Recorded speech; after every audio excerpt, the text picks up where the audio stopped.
In this video, I want to show how you can use the concept of area to solve problems involving multiplication. The process of multiplication is often taught by rote memorization, and students have difficulty remembering all the steps without really knowing why they're doing them. The traditional multiplication algorithm is derived from the distributive property of multiplication, which is clearly illustrated in this model.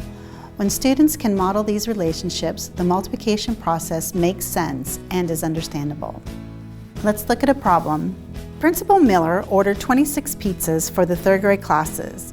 Each pizza cost $15. How much did the pizzas cost before taxes? We're going to multiply 26 pizzas times $15. I'm going to use this base 10 paper to model a rectangle that's 15 by 26.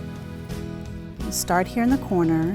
When I get to this dark line, that's 10, so I have to go down 5 more, and here I have 15. Across here, I'm going to go 26. So again, I'm going to go to the dark line, that's 10, and there's another 10, 20, and then I'm going to go forward 6. And now I'm just going to complete my rectangle. Now I have to find the area of this rectangle.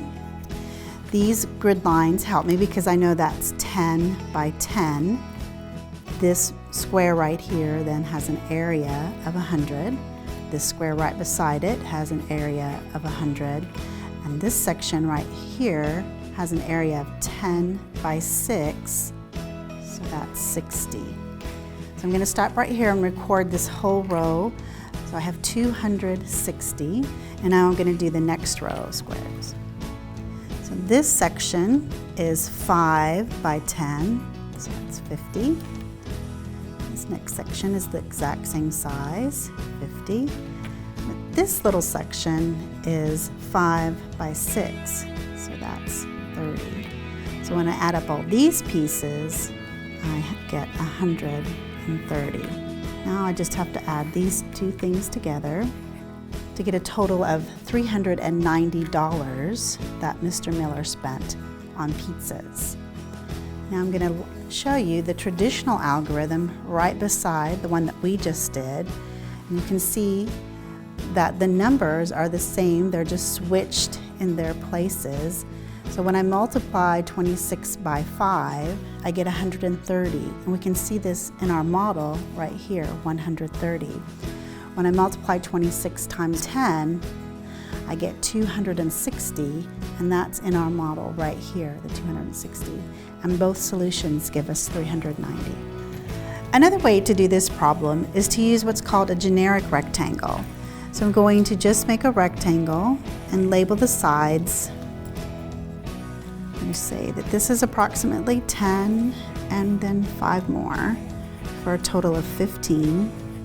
I'm going to do this side, that's approximately 20, and 6 more to make my 26. So the area of this section right here is 10 by 20. 10 times 20 is 200. The section of this rectangle right here is 10 by 6, it's 60. Section of this rectangle right here is 5 by 20, that's 100.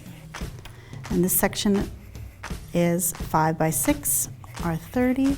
And I still get my 260 and my 130 for a total of 390.